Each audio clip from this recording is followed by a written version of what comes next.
En esta mesa nos acompañan tres personas muy importantes del diseño industrial.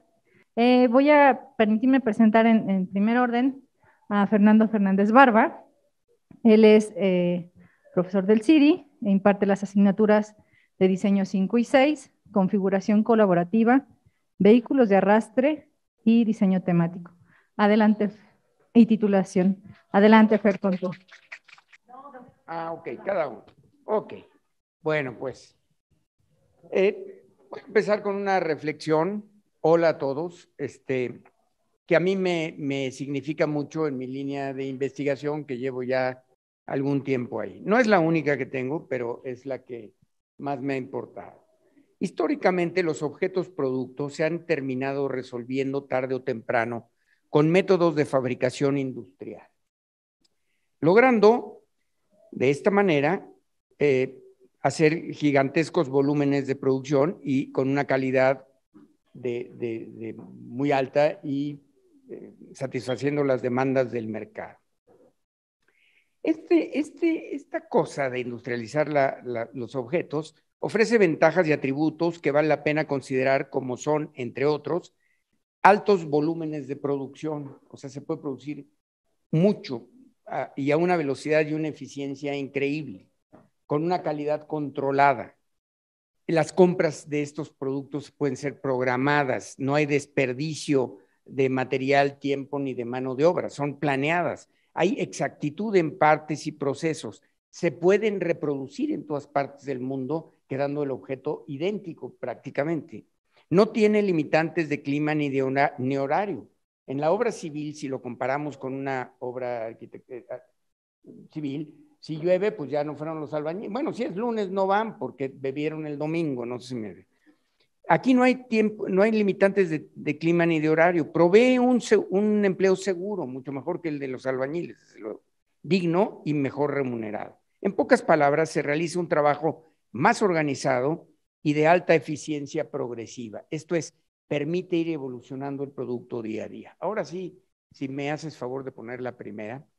En esta lámina demuestro, bueno, enseño algunos de los proyectos, he hecho más cosas o he estado involucrado en más cosas. Nada de lo que voy a enseñar es totalmente mío, ningún diseñador debe de hacer eso porque ninguno es totalmente autor, a menos de que haya hecho un platito o algo muy simple y que no quepan más que un diseñador industrial. Lo demás siempre es con mucha gente involucrada. Por tanto, desde 1985 he estado trabajando con diferentes grupos de maestros y alumnos en viviendas totalmente industrializadas, explorando alternativas para la construcción masiva, eficiente y rápida de viviendas amuebladas y equipadas de manera integral, que tengan una extraordinaria calidad y que tengan un precio accesible. Esto obviamente ayudaría a satisfacer la enorme demanda de vivienda en nuestro país, como se pueden observar en estas imágenes. Ahí vemos desde el primer proyecto, que fue una fabricasa, y que, bueno, nos llevó a muchos lados. Fue la primera patente de la Facultad de Arquitectura. Fue interesante. No les cayó muy bien a los arquitectos que la primera patente de la Facultad de Arquitectura la haya sacado un diseño industrial, pero así ocurrió. La segunda ya estaba involucrada en Infonavit en el 92. En el 2011 surgió el Habitamueble, que tuvo muy buen éxito porque estaba involucrado algo muy extraño. El industrializar la vivienda requiere de que el objeto no pueda ser totalmente gigantesco ni variable. Es como los automóviles, o sea, te dan opciones, pero no cambian del todo. Y vienen amueblados así y todo. Y la dimensión sí era una cosa preocupante porque se tienen que transportar. Para producir mucho se tienen que transportar dentro de la fábrica y también se tienen que transportar de la fábrica a la distribuidora y de la distribuidora al cliente. Y en ese, desde el 2011, se juega minimizando el espacio externo y haciendo un espacio interior muchísimo más eficiente. Por las dimensiones limitadas que un objeto así requiere para su fabricación y distribución, hemos trabajado arduamente en configuraciones eficientes, cómodas y agradables que no generen desperdicios de espacio, aprovechando incluso el interior del mobiliario y las alturas de interacción en las diversas actividades que ocurren en su interior. A lo mejor los dibujos no se entiende nada, pero me meto abajo de los muebles y abajo de los burós para sacarle el mayor jugo posible. Recientemente nos pusimos en a buscar alternativas plegables. La de acá se hace como el chorrito, se hace chiquita, y la de allá se hace más ancha en el momento de jalar. Me pones la tercera y última diapositiva, porfa, Blanca. En esta, después de buscar, encontramos esta que es, entre muchas, elegimos esta con una sencilla pero ingeniosa solución de un techo abatible. Resolvimos en gran medida y de una manera económica su transporte dentro de la fábrica hacia las distribuidoras y hacia los sitios de plantado. Enfatizando este concepto, podemos citar que en nuestro país existen empresas automotrices, esto es muy importante, que llegan a producir desde 450 hasta 1,200 automóviles al día, cada una de estas empresas. Unidades que están totalmente terminadas, de buena calidad y precio adecuado, ofreciendo al cliente múltiples opciones y sin menoscabo alguno en dignidad, confort y seguridad. Por todo esto, a mí personal me resulta un tanto incomprensible que no se hayan trasladado a la vivienda todas estas ventajas y las particularidades de la industrialización automotriz para lograr de veras convertir la vivienda, que es de primera necesidad, en un auténtico objeto producto. Esto, perdón, sí me colgué más, 46 segundos. Gracias, Fer.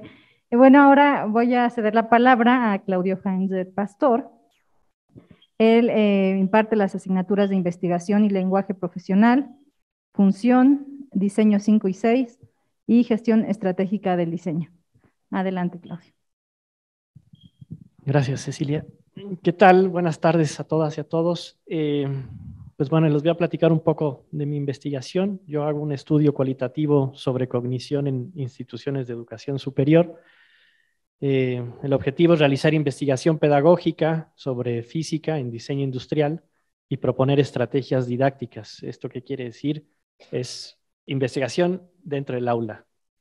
En ese sentido, se busca conocer los procesos cognitivos de las y los estudiantes mediante el uso de material didáctico y encontrar las razones intrínsecas que estimulan o cohíben que el alumnado concretice los principios de física durante su proceso de diseño.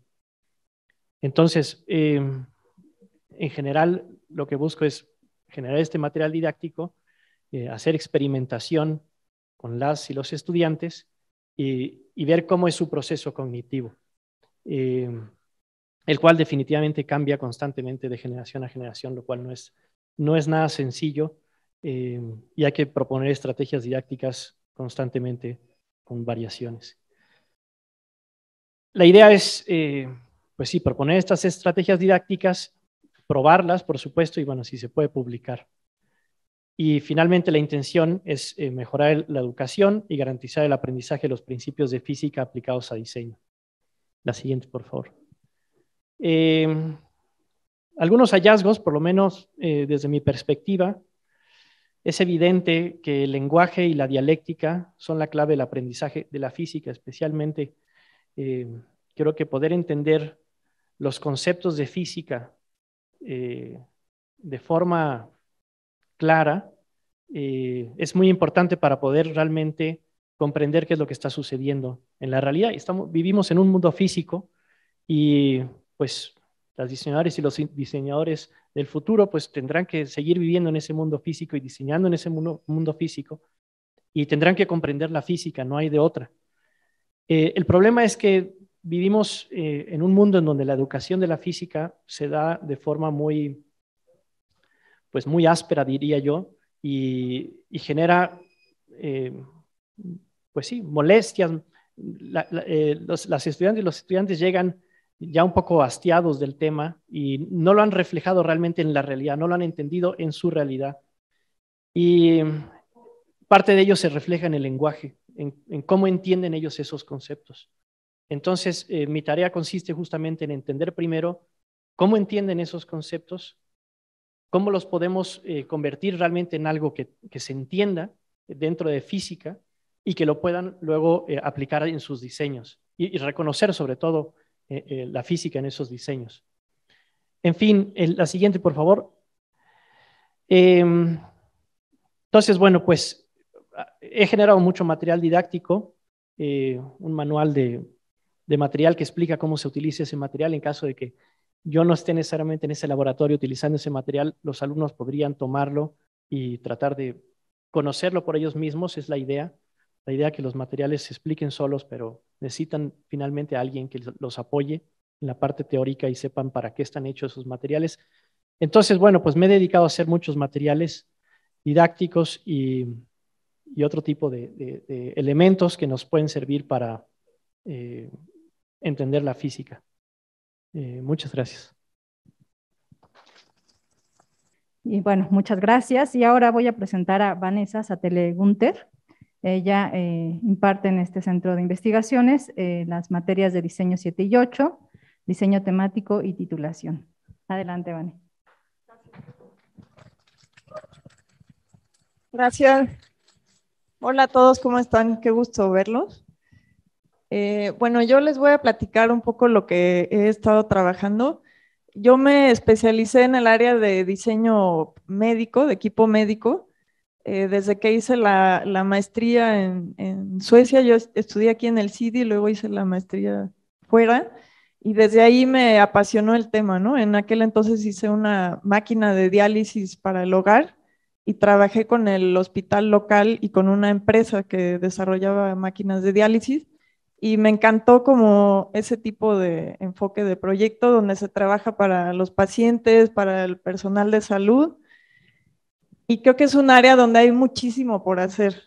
O sea, falta mucho diseño. Por ejemplo, en otras áreas el diseño sí realmente ha permeado, pero en el diseño de equipo para la salud hay muchísimo que hacer. Y ahora que cuando regresé aquí tuve la fortuna de encontrar profesores dentro del CIDI que también trabajan en esta área y colaborar, por ejemplo, con Héctor, con Víctor Valencia, con otros profesores que trabajan en esta área. Y este año he estado trabajando en este proyecto que es un sistema integral de diagnóstico de apnea del sueño, que la apnea del sueño es un padecimiento donde el paciente deja de respirar durante el sueño. Eso te quita oxígeno y a la larga puede causar problemas a la salud. Y para este proyecto se realiza dentro de un proyecto, un equipo multidisciplinario, donde participa el CIDI, la Facultad de Ingeniería de la UNAM, el Tecnológico de Monterrey y el INER, el Instituto Nacional de Enfermedades Respiratorias. Y pues es un equipo muy interesante, en donde cada quien tiene su área de especialidad y participan también Ana Paula y Jessica de este centro. Y bueno, es un proyecto que está financiado ahorita con el programa Consorcio UNAM-TEC. Tiene varias fases. La idea es llegar a un prototipo funcional. Y ahorita en la primera fase lo que hicimos fue investigación de usuarios. Si quieren pasar a la siguiente diapositiva. Investigación de usuarios para detectar hallazgos y áreas de mejora. Para ello realizamos pues varias visitas a las instalaciones de INER, a la clínica del sueño, que tienen ahí pues varios equipos, laboratorios donde van los pacientes. Hicimos talleres con las doctoras que están a cargo. También se hicieron encuestas, entrevistas a pacientes y se realizó ahorita un documento con hallazgos para entrar a la segunda etapa, en donde vamos a realizar un primer prototipo. Si quieren, vamos a la siguiente diapositiva, por favor. Y en donde estamos trabajando a la par ingeniería y diseño. Ingeniería seleccionando los sensores que va a tener este dispositivo y diseño trabajando la parte de usabilidad, es decir, crear una experiencia agradable para el usuario, que este objeto comunique claramente cómo se usa en casa, los pacientes se lo ponen en casa de ellos mismos. Y como tal creo que es una sinergia muy interesante, ¿no? En donde estamos trabajando a la par y donde diseño también le dice a ingeniería, oye, este sensor está demasiado grande, oye, este sensor no debería estar colocado en esta zona del paciente. Y creo que esa es la forma ideal de trabajar, porque muchas veces llega la propuesta al diseñador cuando ya está todo definido, ¿no? En la parte de componentes. y ahorita tenemos la oportunidad de trabajar a la par. Y bueno, eso es todo. Muchas gracias.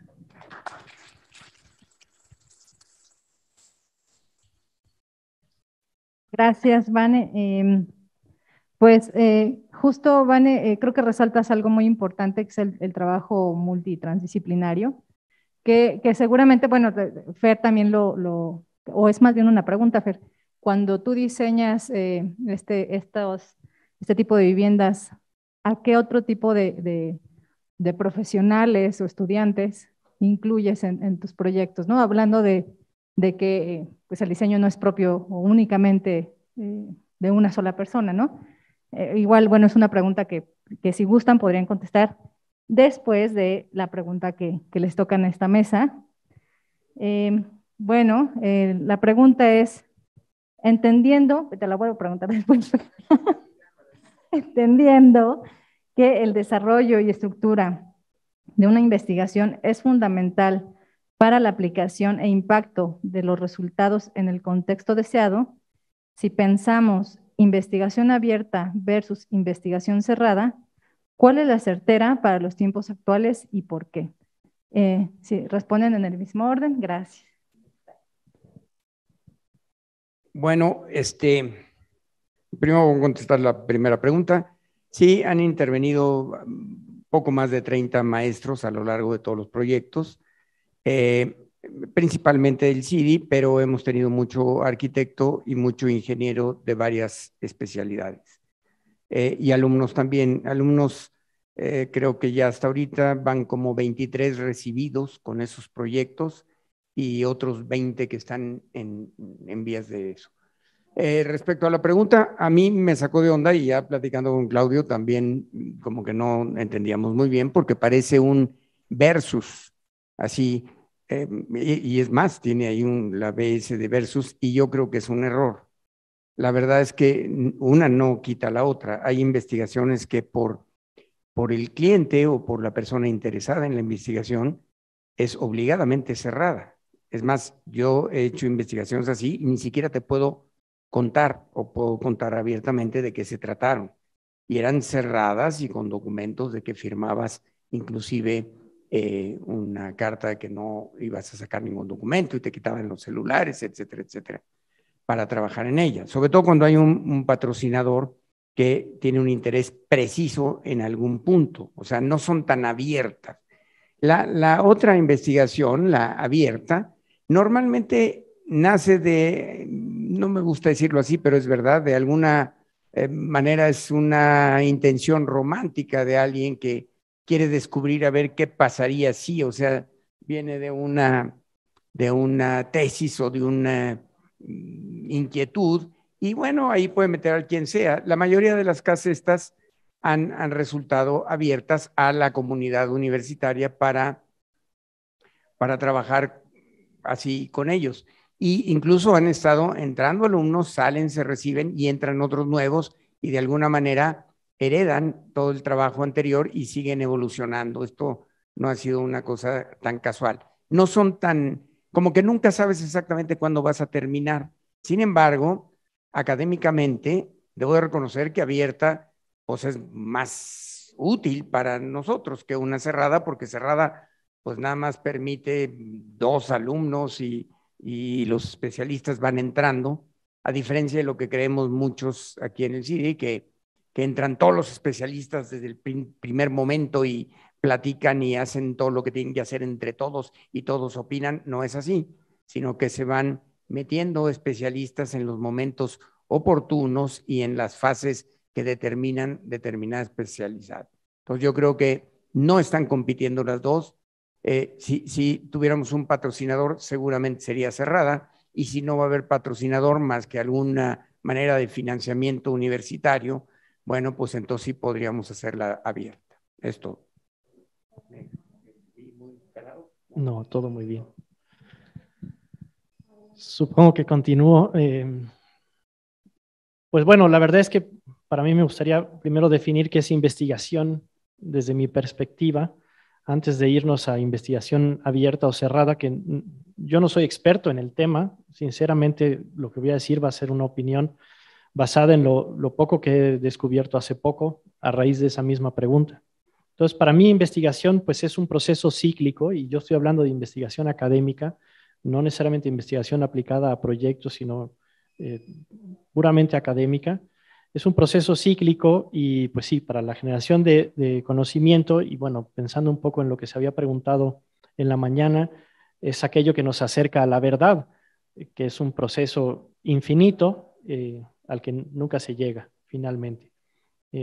Aquí podríamos retomar el tema de la verdad y qué es la verdad, y dependiendo de cómo la entendamos, es como contestaríamos esa pregunta de si existe una verdad única o una verdad construida, pero bueno, al final nos acercamos lo más posible a través de la investigación. Y luego, pues, la investigación es un instrumento para el crecimiento tecnológico y económico, etcétera, de una sociedad. Y hay que pensar un poco, pues, quién da el financiamiento para que se pueda llevar a cabo la investigación. Y en el caso de la UNAM, pues es el gobierno, y el gobierno en realidad saca esos recursos de los impuestos de la sociedad. Entonces, la investigación en teoría debería de beneficiar directamente a la sociedad, cosa que no necesariamente es así. Para que exista la investigación, ya lo mencionaban también en la mañana, hay que publicar, y especialmente en revistas indexadas. En el sistema actual, digamos, la actualidad, ¿no? El sistema tradicional, se evalúa, para poder publicar en estas revistas, se evalúa bajo revisión por doble ciego, que en realidad yo le llamaría doble tuerto, porque todos se conocen y se reconocen. Y se publican solo los hallazgos, y quisiera decir que más bien no todos los hallazgos, solo aquellos hallazgos que venden bien. Los fracasos no venden, pero de los fracasos aprendemos mucho, pero no lucen.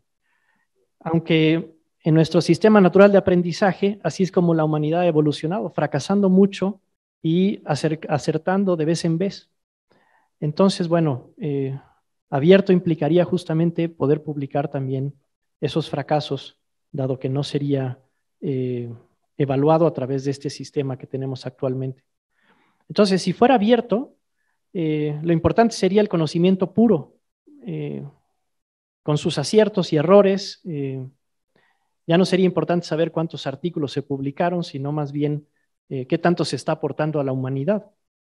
Sea como sea este aporte, ideas, resultados, con los caminos que no se deben de seguir, con los que se deben de seguir, etcétera. Entonces yo creo que la pregunta, y ahí es donde radica un poco la parte de la investigación, saber hacer las preguntas adecuadas. La pregunta no es cuál es mejor, no las vamos a poner, no las vamos a comparar, la respuesta es más que evidente. La pregunta que yo haría es cuál queremos tener. O sea, si nosotros nos decidimos por la investigación abierta, especialmente dentro de la UNAM, entiendo la posición de Fernando es perfectamente clara, cuando es para una industria, pues necesita contemplarse dentro de un aspecto cerrado. Pero si la hacemos abierta, bueno, pues la revisión, los resultados, las preguntas, las ideas, etcétera, deberán ser abiertas. O sea, es transparencia a toda costa.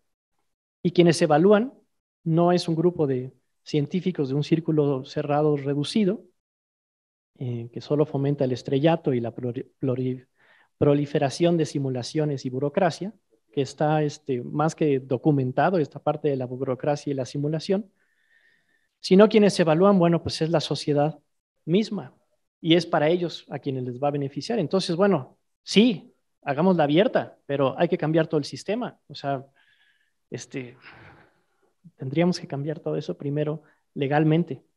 De otra manera nos van a seguir evaluando con investigación cerrada. Gracias.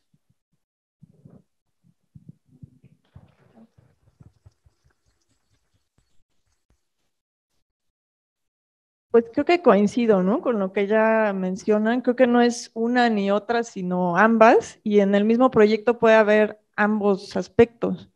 Creo que lo que mencionó Fer es clave, que una empresa cuando está pagando por un proyecto no quiere que se divulgue esa información, porque tiene que ver con lo que ya se mencionó antes de generar conocimiento. Una vez tomé un taller de CONACYT donde tenían como un modelo muy interesante, donde tenían un esquema que decía, investigar es generar conocimiento y usar ese conocimiento para innovar es generar dinero, ¿no? O sea, tú metes dinero para investigar, es decir, tienes que contratar a gente, tienes recursos humanos y les estás pagando horas por generar ese conocimiento. Entonces estás inyectando dinero, pero después con ese conocimiento tú puedes generar dinero a través de comercializar, por ejemplo, un producto. Es una inversión que haces para más adelante cosechar como los resultados, ¿no? Los productos, famosos productos de esa investigación, y que esos productos para una empresa pues es propiedad intelectual. Si tú divulgas ese conocimiento antes, cualquier otra persona es libre de explotar eso y venderla por su lado. Y tú ya metiste mucho dinero en eso, entonces lo estás protegiendo para que cuando ya lo puedas patentar y fabricar ya tengas como esa protección.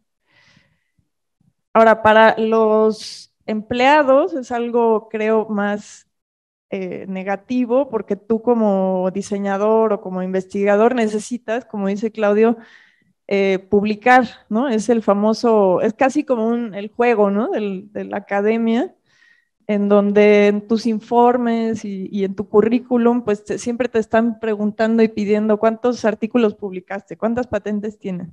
Con eso te dan presupuesto para proyectos, ¿no? Entonces, también gira en torno al dinero al final, porque con eso puedes conseguir financiamiento para tus más proyectos de investigación. Entonces, en mi experiencia profesional en las empresas siempre era como delicado esa parte de cuánto de este proyecto puedes poner en tu portafolio o puedes publicar una parte de esa investigación para generar artículos, y siempre es como un juego muy difícil y delicado, donde tienes que cuidar la confidencialidad, pero a la vez quieres pues presumir, como dice Vero, o ponerlo en tu currículum para seguirte formando. También está esta otra idea del sistema de Open Innovation o innovación abierta, donde dentro de empresas se abre la empresa a otras empresas pequeñas que puedan traer innovación desde fuera para no generar la empresa grande desde cero esa innovación, y que son nuevos esquemas que son muy interesantes. Entonces yo creo que, pues como ya se dijo, no es ni una ni otra, sino el enfoque, ¿no? Con el que se retoma, y dentro de un mismo proyecto hay siempre ambos aspectos. Muchas gracias.